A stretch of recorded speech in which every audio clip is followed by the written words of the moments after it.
Thank you, everybody. I had fully planned to create slides for this morning, but thanks to Symfony, I wasn't able to do that.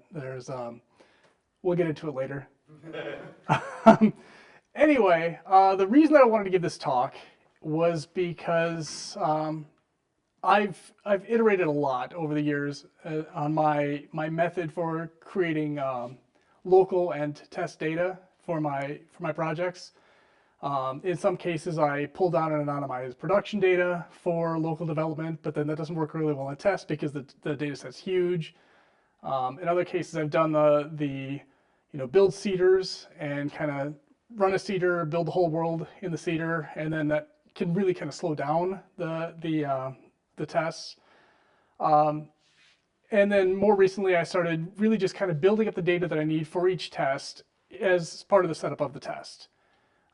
You get exactly what you need. There's nothing else in your way. It's a really clean way of writing tests, but you spend as much time or more time writing the setup than you do actually writing the test. And it sometimes means then that I'm like, I'm just not gonna write this test because I need to move on to the next thing. I don't have the 10 or 15 minutes it'll take me to sit down and build the world for this test.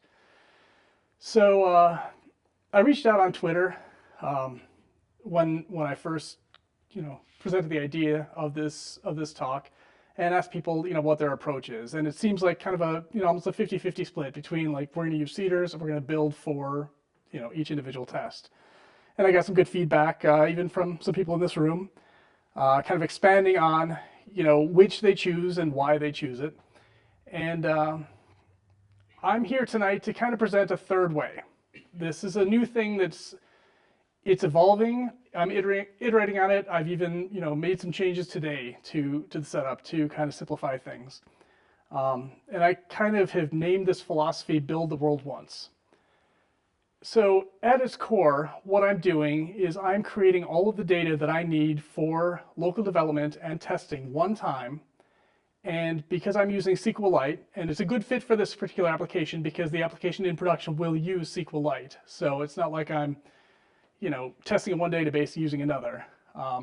That's kind of a prerequisite for what I'm doing here. I don't think I could do this as well with any other database. I mean, probably could, but it would take kind of more knowledge of the underlying technology than I have. But for SQLite, it's super easy. I have a command that I run, which I'll show you, that seeds all of the data into my local database, and then simply copies that local database to a database called testing, and everything that I need, all of my users, all of the different states for the data in my app, they all exist in my testing data, which seems complicated and seems kind of ugly, but the way I reach for this data is I use Enums to hold the IDs of everything. So if I need, say, a free user or a paid user, I can just reach into the enum, get the user I want, run my test as that user, and it's all very, very simple. So let me kind of just show you how this works. I guess the first thing I'll show you is, PHP, or the PHP unit XML file. You can see I have my database connection set to SQLite, and then I just define my testing SQLite database. And then I have this command that I run, PHP artisan fresh. And obviously the first thing it does is, give me a hard time if I don't actually have my local database. But then after that, it runs through all of these actions. So migrate fresh does what it says it does. Seed database does what it says it does. And dump database simply takes the testing file, if it exists, deletes it, and then copies the local database over to the testing database. So now my local and my testing are perfectly in sync. Anytime I make changes to the seeders, I just run PHP artisan fresh, and it gives me a fresh local and testing environment. So let's get into the seeders real quick, because that's going to be that's kind of the meat of it. Like, how do I actually create this data? And I have for this, so this application that I'm building, this is actually a live, this is my actual active project right now. What we're building is, I guess we like to call it like Discord for grown-ups. It's a community site that does basically everything Discord does, but in a far less annoying way. So I've gotten as far as creating a user seeder and a channel seeder. I don't use factories. And the reason that I don't use factories is because I'm using verbs. Has anybody here used verbs from Thunk, the event sourcing package? You have? Okay. So a couple of you have used it. So rather than having my application write to Eloquent directly from anything, a seeder, anything like that, everything fires an event. But you could do this. What you see here, you could do with your regular seeder, regular factories. There's nothing, really unique. It's just that that's why this looks like it does versus what you would expect to find in a normal seeder. And at the heart of this really is this user's fixture. It's an enum. Those of you who have known me for a while know that I like enums. The last time I stood up here, I talked to you about enums. I'm a big fan. So I know that in my application, I'm going to have users in various states. I'm going to have a free user, the guy who's not paid to use the site. So maybe he has access to some things. Maybe he doesn't have access to some things. We'll figure that out later. We have a paid user. The paid user has swiped his credit card. I want to give him as much as I can give him. I have a moderator. He's here to keep you honest. I have an admin. That's me. I have a naughty free user, somebody who's gotten suspended for, you can imagine. I have a naughty paid user. So he swiped his credit card, but he's misbehaving. So I've suspended him.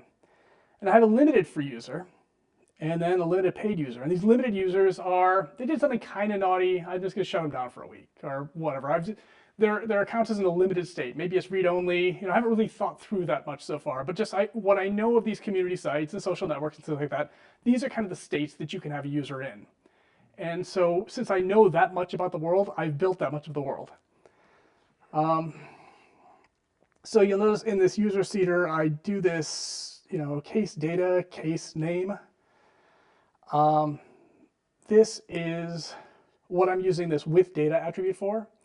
The with data attribute allows me to take an array of data, which is the email address, the name, their moderation status, their payment status, and the role on the site, and put it into an array. So I don't have to write a bunch of stuff anywhere else. I've just defined it in this one place.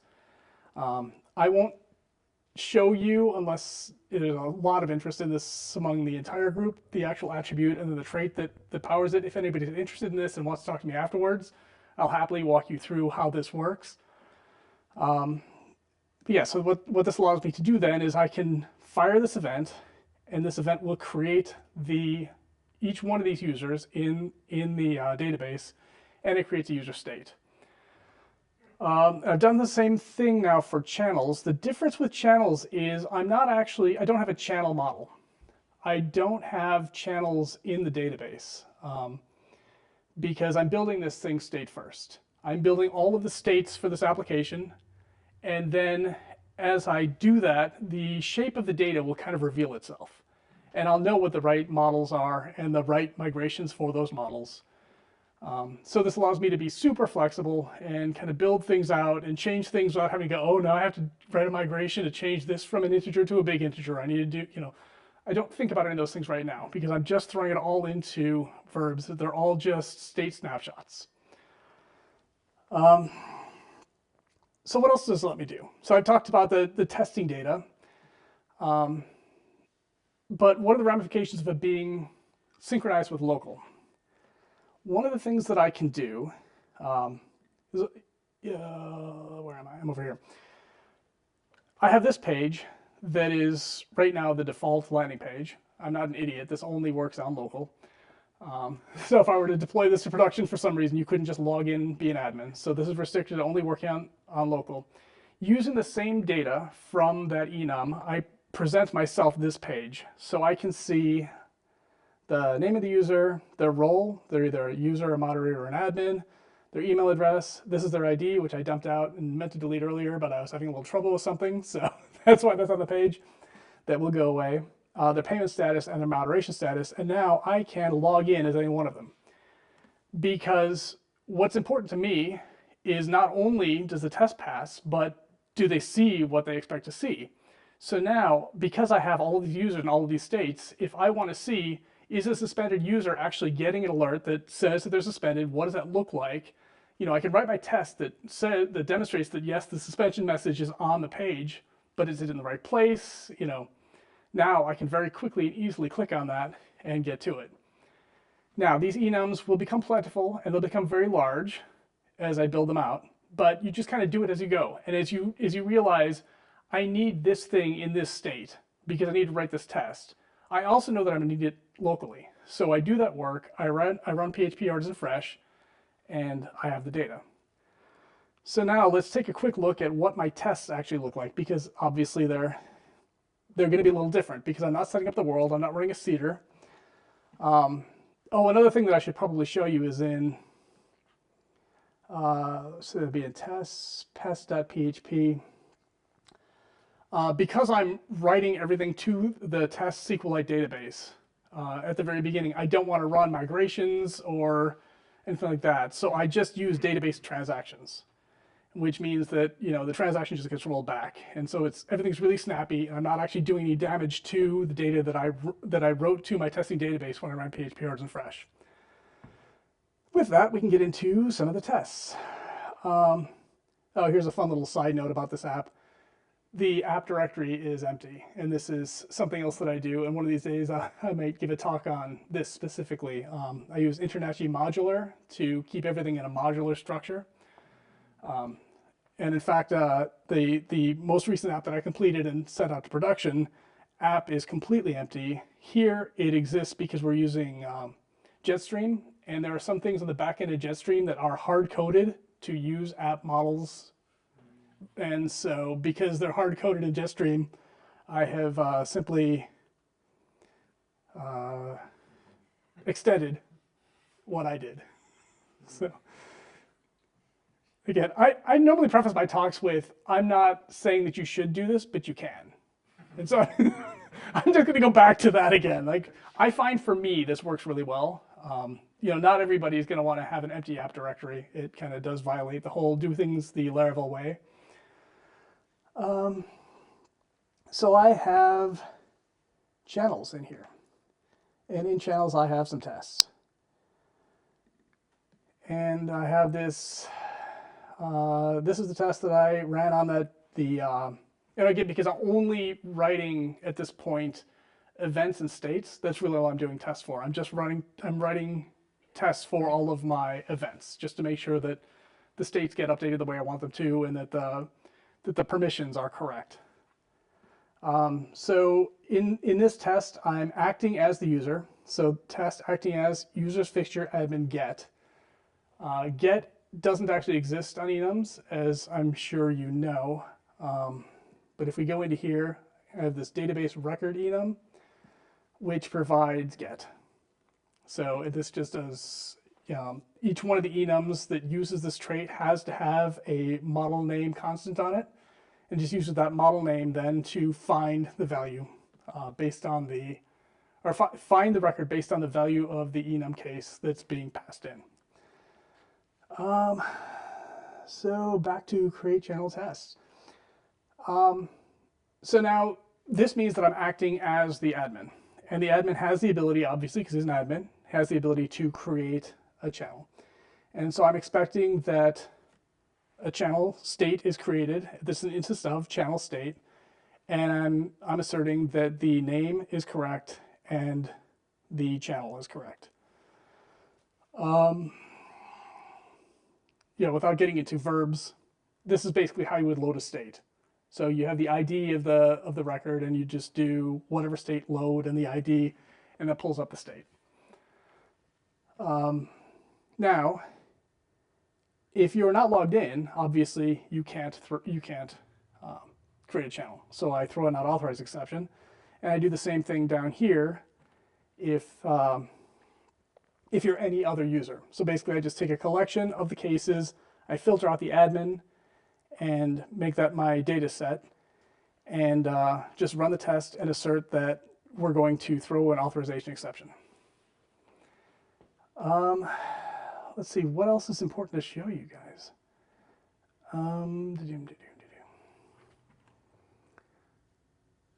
That's kind of the core of it. I know this probably hasn't gone a whole half hour, and I did cover a lot. Does anybody have anything specifically they'd like me to dig a little more into? Do you want me to show you what these states look like, or can I switch this over to a verbs talk a little bit? All right. I envision this actually not so much as a meetup or a conference talk. I think where this would really shine would be like a tutorial, like a 3-hour interactive. Everybody has their laptops out. Let's new up a Laravel app and let's do some stuff with verbs and.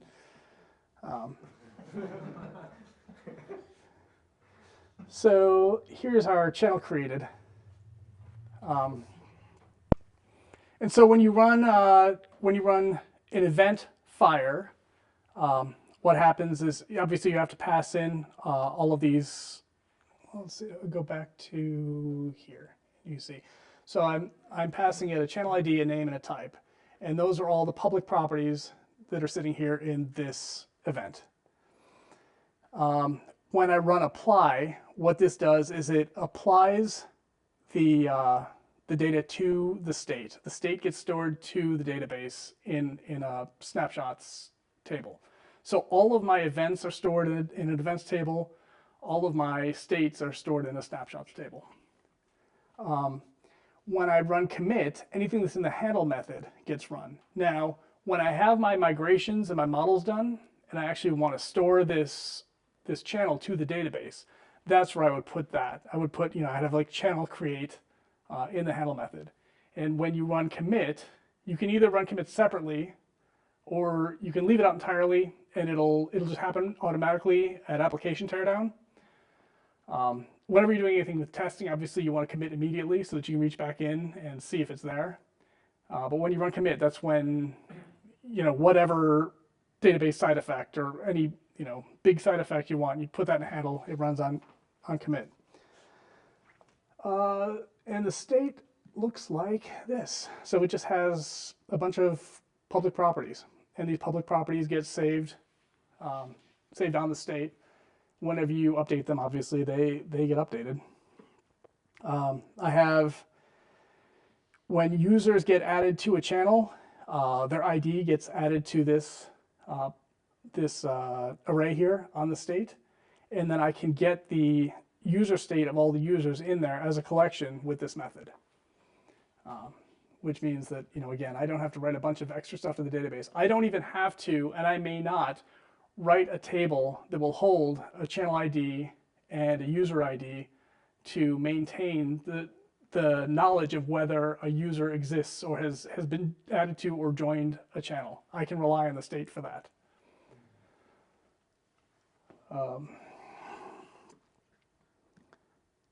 So yeah, it is a really cool system.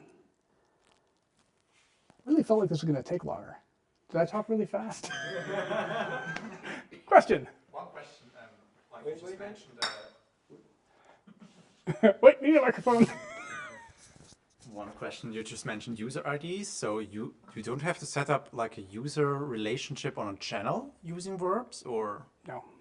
So it's all No, up to because so your entity, right? Your thing, like a channel. I create an ID. I create a Snowflake ID, and I send that in. You don't have to create it. I do because, at least when I'm writing tests in local data, I have those IDs in the enum, so that I can reach into it consistently. So like if I want my rules channel, I can just do channels fixture enum or channels fixture rules, and I get that channel, so I can interact with it that way. In the real world, if you don't pass in a channel ID, verbs will create a snowflake for it.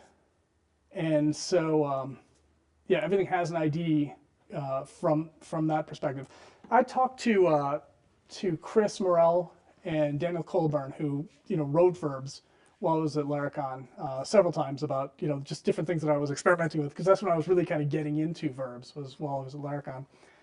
And they both agree you don't really need eloquent models if you're using verbs unless you need pagination. That's where verbs will kind of fall down. Obviously, it would be, you get into some really ugly things if all you had was an array of user IDs on a state and you had 10,000 user IDs, obviously you're going to run into problems. So I don't know. I've not gotten to the point yet where I've thought through the architecture of this enough to know, do I actually need a table here or not? But the nice thing about verbs is I don't have to think about that stuff now. I can get my application working. I can build the UI. I can write all these tests and feel really good about the application in general, and then think through, okay, now, at scale, if I sell this to an organization that has 20,000 employees, are they going to have 20,000 employees in a single channel? They might. So now I probably actually do need to have that table so that I can use better queries to get the data more efficiently. So yeah. Oh, a couple of the cool things I've done here. I'll just show off because it's fun. When you're doing something like this, you need to create, I need to create Snowflake IDs constantly, because I have this enum open and I'm, creating a new case. I need an ID for it. I can just do this. And it has created for me a snowflake. And I do it again. And it has created, another snowflake. And every once in a while, I want something that's not an integer. I can do art ulid, and I've created ulid. And that sits in the same folder here as my fresh command. Wow, this is really wild. I can't believe how small my text gets when I connect to the screen. I would have thought it for last time. I would have been prepared for this. So yeah, I have Snowflake and yeah, so it's just PHP artisan fresh or PHP artisan fresh ID PB copy, and then this is fresh ID. So basically, fresh ID will create and echo out whatever type of ID I want, and then the other command will PB copy that to my clipboard. So yeah, lots of magic. All right, any other questions? All right.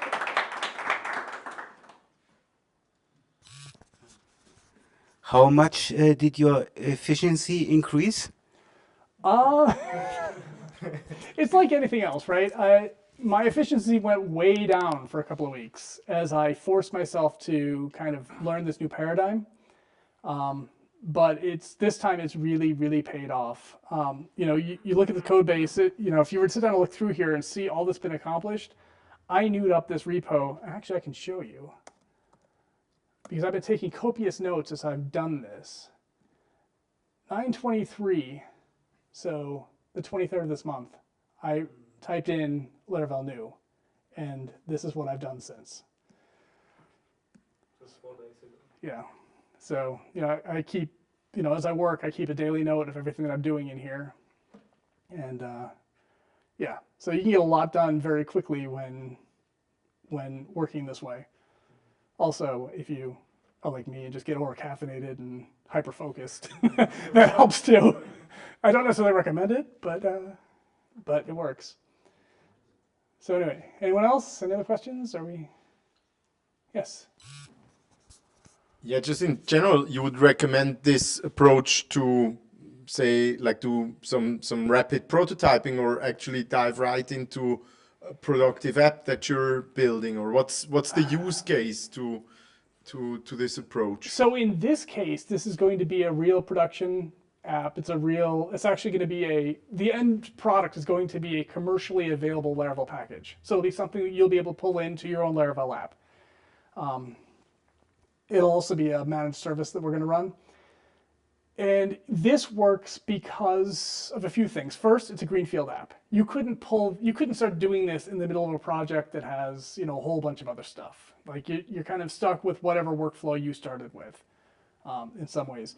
It also works because, like I said before, this is going to use SQLite in production.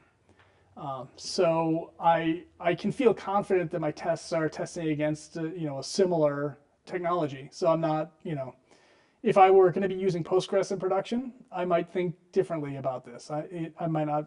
I might use it for like you said, the rapid prototype stage, where like, and I do a lot of that, right? I'll do like a rapid prototype of something and be like, okay, this works. I like the way it feels. It, you know, maybe show it to a few people, maybe even put it out there, see if anybody swipes their credit card to kind of prove it out, and then you know build the real thing.